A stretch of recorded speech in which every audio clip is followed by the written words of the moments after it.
Hamna cheke matek summa agam mom layaka modi Yesu Krista summa musarka mom lay namo remo.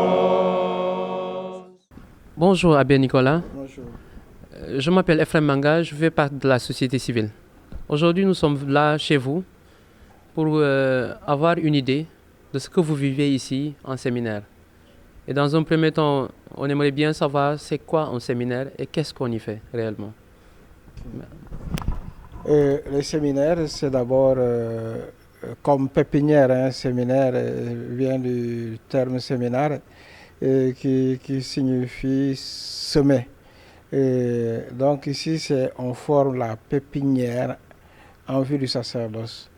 Le séminaire, en général, dans le langage de l'Église, quand on dit séminaire, c'est une école de formation des jeunes qui aspirent à devenir prêtres. Au Sénégal, il y a plusieurs types de séminaires. Il y a à Ziguinchor, à Niassia, ce qu'on appelle le pré-séminaire. C'est du CM1 au CM2. Ça, c'est une exception. Après, dans différents diocèses, Dakar, Ziguinchor, Tambacounda, Saint-Louis, nous avons les petits séminaires. Les petits séminaires, c'est de la 6e à la 3e. On connaît le petit séminaire de Ngazobile, de Saint-Louis, de Tambacounda, de Kaolack aussi. Et nous avons aussi les moyens séminaires. Moyens séminaires à Ziguinchor, le séminaire Notre-Dame, le séminaire Sainte-Anne de Thiès. Kaolack, le petit séminaire aussi contient l'étape du moyen séminaire, comme Saint-Louis et Tambacounda. Nous avons, après le moyen séminaire, nous avons l'année propédétique. Et l'année propédétique, on dit le séminaire propédétique, c'est l'année préparatoire. Là, c'est après le baccalauréat. Il y en a qui arrivent de l'université, des fois après une licence, après un master. On a eu aussi des gens, après une expérience de travail, on a eu même un gendarme qui a démissionné de la gendarmerie pour venir, des gens qui ont travaillé à l'aéroport, des professeurs, qui ont senti la vocation de devenir prêtre. Ils commencent par l'année propédétique. Propédétique, c'est préparatoire. Et préparation au niveau catéchétique, qu'ils aient la base minimale avant de commencer des études en vue du sacerdoce. Et il y a aussi une mise à niveau en français, une expérience ecclésiale de vie en communauté avec un groupe, de vie de charité, faire une expérience où on sent qu'ils sont capables d'altérité, de pouvoir vivre avec un groupe, parce que c'est quand même essentiel pour devenir prêtre. Savoir vivre avec les autres, vivre de manière positive, de manière constructive. Ils vont le faire et ils sont accompagnés pour approfondir le discernement vocationnel eux-mêmes. Et aussi, il y a une équipe qui est nommée pour les accompagner dans le discernement vocationnel. Au terme de l'année propédétique, ils prennent la décision de continuer ou d'arrêter. Et aussi, l'équipe confirme ou infirme le choix. Et après ici, il y a l'étape qu'on appelle l'étape philosophique qui au Sénégal elle se fait à Brin, dans le diocèse de Ziguinchor, à 9 km, 10 km de Ziguinchor, où pour le moment, ils font 2 ans de philosophie. Il se peut que dans l'avenir, ils fassent 3 ans pour faire carrément une licence, comme dans d'autres pays, on le fait déjà depuis. Mais à Brin, ils font 2 ans. À la fin de l'étape de Brin, ils devraient porter la soutane et aller à Sébikotane. Sébikotane, c'est l'étape de la théologie. Brin, c'est la philosophie, Sébikotane, c'est la théologie. La théologie, il y a d'abord 3 ans d'affilée pour un bac en théologie et peut-être bientôt une licence en théologie. Et après, il y a la dernière année, donc une 4e année, qui font à la suite de la 3e année. Auparavant, on allait en stage et on revenait faire l'année là. Maintenant, on fait tout en même temps. Après, ils vont en stage, ce qu'on appelle l'année pastorale, dans leur diocèse. Et leur évêque les envoie soit dans une paroisse ou dans une structure de l'église. Ils vont faire une année et on va apprécier, ils vont apprécier aussi. Et après seulement, ils sont admis aux ordres, d'abord au diaconat, puis 9 mois après, 6-9 mois après, ils sont admis pour le presbytérat. Voilà donc le parcours du séminaire. Mais ça devient plus sérieux à partir de l'année propédeutique. Les petits séminaires, c'est le programme scolaire de tout le monde. Et quand ils ont le bac, ils ont la liberté de choisir, de continuer. Et ici, à l'année propédeutique, ils interrompent, je veux dire, ils laissent tout pour suivre Jésus. Voilà, c'est ça. Donc ici, c'est une maison vraiment dédiée en vue d'une consécration. Oui, c'est pour les prêtres diocésains. Ça peut correspondre chez les religieux à ce qu'on appelle le postulat, voire le postulat. Et voilà, ici c'est ça. Pour les prêtres diocésains, ouais, les religieux ont le structure de formation.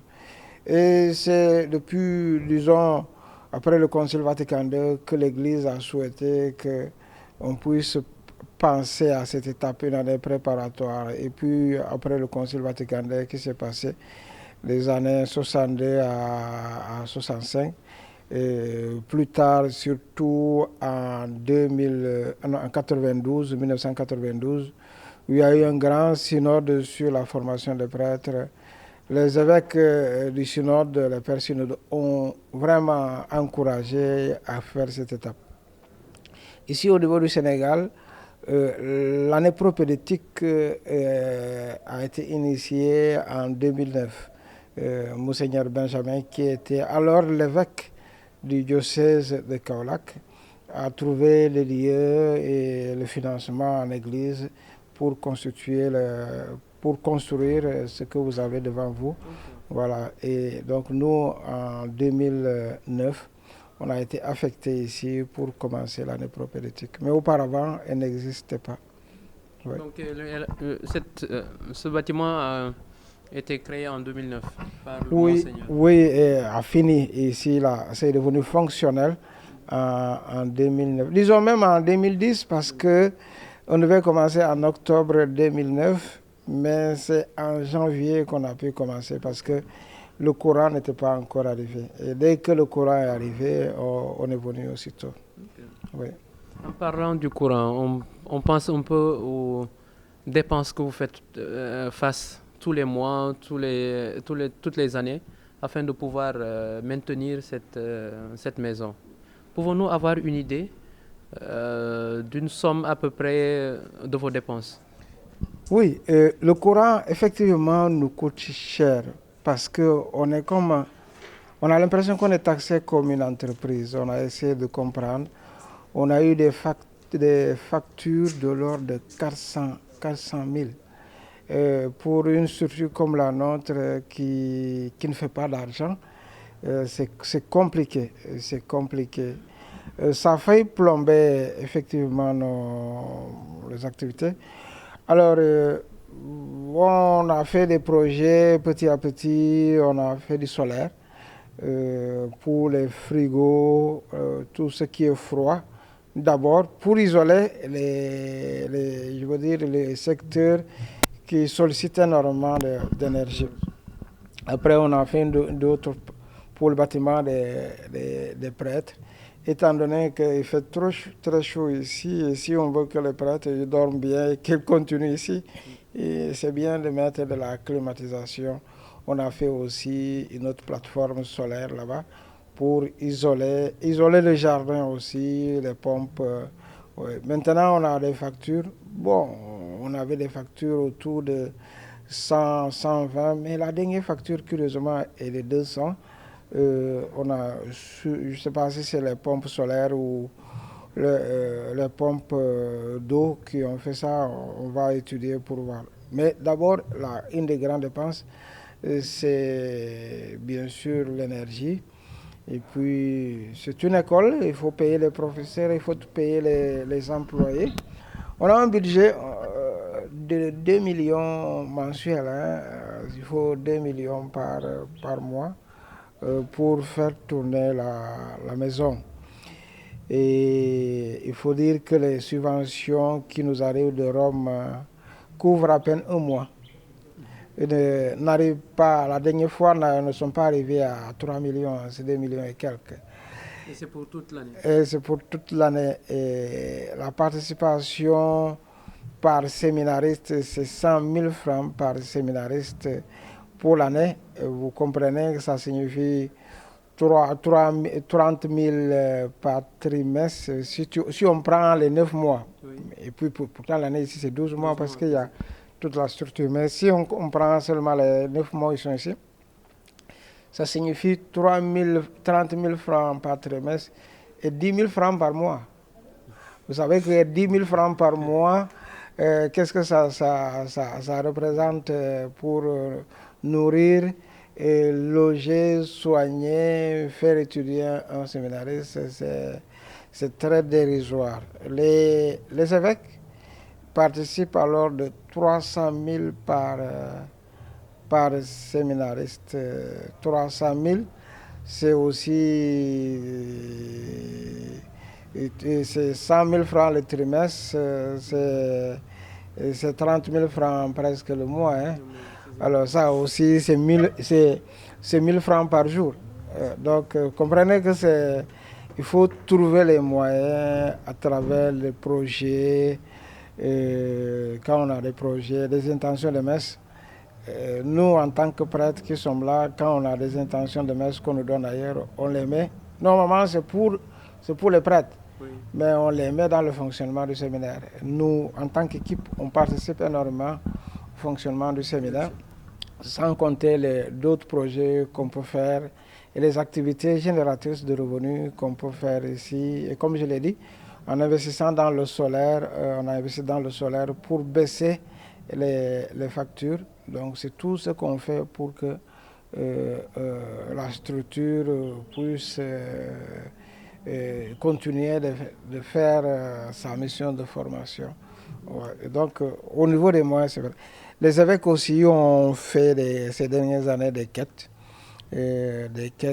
Donc annuellement aussi, on peut recevoir des fois l'ordre de 3 millions de la part des chrétiens du Sénégal. Hein. Okay. Et ça serait bien que les chrétiens se sentent mobilisés parce que nous, on est des baptisés comme tout le monde. Hein.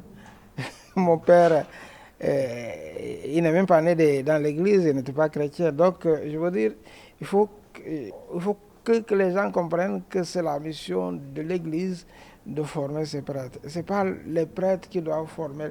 Chacun doit apporter sa contribution. Et ça, c'est très important qu'ils peuvent le faire, comme vous le faites pour sensibiliser, ils peuvent le faire en portant des vivres. S'ils nous donnent du riz pour manger dans les séminaires, c'est bon. S'ils nous donnent du savon, c'est bon. S'ils nous donnent des choses, c'est bon. Il y a eu des fois certains qui ont donné 10 000. Il y en a, une vieille dame à Sokone qui a donné un porc, et une truie qui a donné, on en a mangé parce qu'elle a donné. Donc il y a, chacun peut donner selon ce qu'il a. Ça c'est important pour les chrétiens du Sénégal qu'ils soient sensibilisés aux affaires de l'Église. Ouais, ouais. Ouais. Il y a aussi des jeunes l'année dernière qui, comme vous, ils se sont organisés et ils ont demandé qu'est-ce qu'ils pouvaient faire. Je dis que moi, ce que je voulais, au lieu qu'ils nous donnent de l'argent, des choses à consommer, de nous aider à bâtir quelque chose. Ils nous ont aidés, ils nous ont soutenus pour renforcer le système solaire. Et ça aide, et ça pendant 10 ans, ça peut-être pendant 20 ans, leur contribution va avoir un effet. Mais s'ils avaient donné du riz, on aurait mangé le riz. Donc il y a des projets comme ça que les gens peuvent contribuer. Ça peut être lourd pour eux de faire tout le projet, mais nous on est déjà dedans. Ils peuvent nous demander où est-ce qu'on peut vous aider et puis ils peuvent aller chercher et la collaboration d'autres chrétiens pour aider. Ouais. Il y a eu aussi une association de femmes qui avait donné aussi des vivres ici. Et, voilà. Et aujourd'hui, il y a eu le pèlerinage des catéchistes. Ils ont fait une quête de l'ordre de, je pense, 400 000 et pour soutenir le séminaire, ce qui est positif. Ouais. Donc, c'est des actions comme ça, multipliées. Les gens aussi peuvent parrainer des séminaristes. Hein, je veux dire, c'est vrai que les séminaristes doivent participer, mais on peut parrainer pour aider ou voilà, soutenir un peu les séminaires. Oui. Je pense que si nous-mêmes, chrétiens, on sont mobilisés pour soutenir ces maisons de formation, vraiment ça peut aider. Mais comment vous faites si jamais un parent n'a pas les moyens pour continuer à payer? Comment on fait? D'abord, pour moi, ce n'est pas l'affaire des parents. Quand on veut devenir prêtre, vous comprenez, ce n'est pas comme les autres formations où la famille investit avec une attente d'un retour à l'investissement. Ici, là, c'est une vie donnée. C'est une vie donnée pour l'Église, pour le monde. Les familles peuvent aider, mais il faut comprendre que les familles n'ont aucun intérêt matériel à attendre des prêtres qui vont... Ouais. Et c'est pourquoi c'est important de sensibiliser la communauté chrétienne. Ceux qui s'engagent pour devenir prêtres, là, ils ne s'engagent pas à cause de leur famille. Ils s'engagent parce qu'ils ont senti un appel à servir Dieu dans l'Église. Ça doit être l'affaire maintenant. Si les parents en ont, oui. Parce qu'il faudrait qu'après aussi que les parents acceptent que c'est une vie donnée et qu'ils ne disent pas nous avons investi et maintenant tu ne fais rien pour nous. Ma famille ne doit rien attendre je veux dire, d'un gain économique ici. Et oui, peut-être un soutien spirituel, oui. Donc la question économique, ça doit être la question de la communauté. Déjà, la première communauté chrétienne était très organisée et solidaire. L'Église, c'est là qu'est née la première caritas avec les diacres. Donc ça, n'oublions pas. À l'origine déjà, les chrétiens contribuaient à soutenir les apôtres avec toute l'apostolat. Maintenant, quand les parents ne peuvent pas, de temps en temps, il y a des fois quelqu'un qui appelle et qui dit est-ce que s'il y a un séminariste dont les parents ne peuvent pas, est-ce qu'il peut? Oui, il y a eu. Okay. C'est pas beaucoup, mais je dois reconnaître quand même, des fois, une année, il y a quelqu'un qui appelle. Et surtout quand il appelle, je donne le lien avec la personne et il continue avec jusqu'au séminariste. Ça, si c'est quelqu'un qui veut, il peut toujours appeler dans la discrétion. Je sais les séminaristes qui ont des difficultés. Et voilà, je peux orienter, je mets en contact. Ils peuvent appeler ici, ils peuvent appeler à Sébikotane comme ils peuvent appeler aussi à Bra. Ça, ils peuvent participer. Et je pense que vous-même, en tant que laïc, si vous parlez de ça aux laïcs, ils peuvent bien saisir. Voilà, l'important, c'est de collaborer. Oui. On va faire de notre mieux. Comme je me dis, l'Église, c'est nous tous. Donc il faudrait que chacun aussi puisse apporter sa pierre à l'édifice. Voilà. Donc le grand séminaire Saint-Paul de Ndiafat est un séminaire interdiocésain qui accueille des jeunes qui montrent le désir de devenir prêtre. Donc cette année, nous sommes au nombre de 17. Donc répartis ainsi. Donc 7 du diocèse de Dakar, 6 du diocèse de Ziguinchor et 4 du diocèse de Thiès. Donc la formation ici est basée sur la spiritualité. Donc ici, on met l'accent sur la spiritualité. Le cœur à cœur avec Dieu, à travers la parole de Dieu, à travers aussi la célébration eucharistique que l'on fait chaque matin. Donc ici aussi, il y a pas mal d'activités que l'on fait. Le sport, le travail manuel, l'élevage, le maraîchage aussi et tout. Donc, en résumé, nous sommes ici pour apprendre. Et nous sommes venus aussi pour nous faire former. Et pour cela, on nous demande surtout de nous laisser former. Donc à travers, comme je l'ai dit tantôt, la parole de Dieu, la célébration eucharistique. Ici aussi, on fait des cours de spiritualité, comme je l'ai dit, des cours de Bible, de croissance humaine aussi. Donc pour nous aider à acquérir une connaissance nécessaire pour le peuple de Dieu que nous voulons servir demain. Nos nouveaux gouvernants ont mis une direction des affaires religieuses à la présidence, ce qui est vraiment louable. Maintenant, qu'est-ce que vous pourrez, par exemple, souhaiter que cette commission puisse faire pour toutes les religions du moins, ou spécialement aux séminaristes? Séminaristes, oui. Le séminaire est une école. Donc, en tant qu'école, si l'État reconnaît la mission de l'Église, pourquoi l'État ne pourrait pas subventionner, pourquoi l'État ne pourrait pas offrir des vivres, par exemple, et de regarder par rapport aux factures. Réduire à cause de... C'est une œuvre sociale. L'État peut regarder pour aider, je ne dis pas toute une gratuité. C'est sûr que dans un pays comme le nôtre, avec les nombreux défis, toute une gratuité pourrait être difficile. Mais de voir à ce niveau qu'est-ce qu'il peut faire pour... Je sens que l'État veut faire aider les daras, ce qui est normal.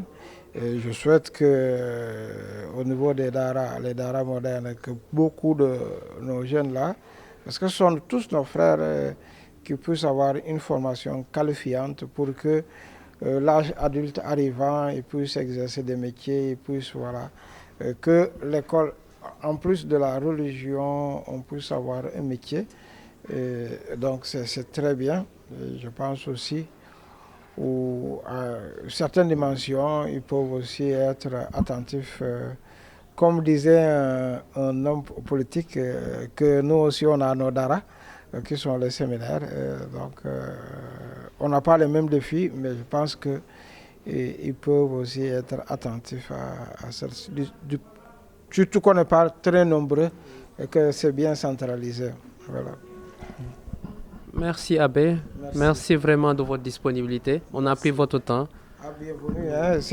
Vous travaillez aussi, je ne dirais pas pour nous, mais vous collaborez à travers cette émission, puisque c'est pour faire mieux connaître la vie du séminaire, ce qui se fait ici. Donc je vous remercie. Et je dis aussi que je ne suis pas le seul prêtre ici. Il y a l'abbé Pierre Tine, qui est le directeur spirituel, qui est du diocèse de Kaolack ici. Et cette année, nous avons un père, missionnaire du Sacré-Cœur, qui est l'économe et qui est à cheval entre le séminaire et sa communauté ici. Donc, nous sommes 3 formateurs permanents ici. Nous avons aussi les Carmes, les frères Carmes, qui sont à côté de nous, qui enseignent ici. Et nous avons également des religieuses qui ont un dispensaire et qui s'occupent aussi de tout ce qui est sacristie ici. Et nous avons aussi les missionnaires du Sacré-Cœur qui s'occupent du sanctuaire, là où les catéchistes se sont réunis aujourd'hui. Voilà un peu le site là où nous sommes, les intervenants au niveau du séminaire. Nous avons le curé aussi de la fondation de Ndiafat qui intervient ici. Ça a été le premier recteur et continue de donner un cours ici. Donc nous avons toute une équipe de formation qui habite au niveau de Keur Mariam. D'accord. Ouais. Okay. Merci. En tout cas, merci vraiment. Merci beaucoup. Merci. Allez, à bientôt. À bientôt. Merci.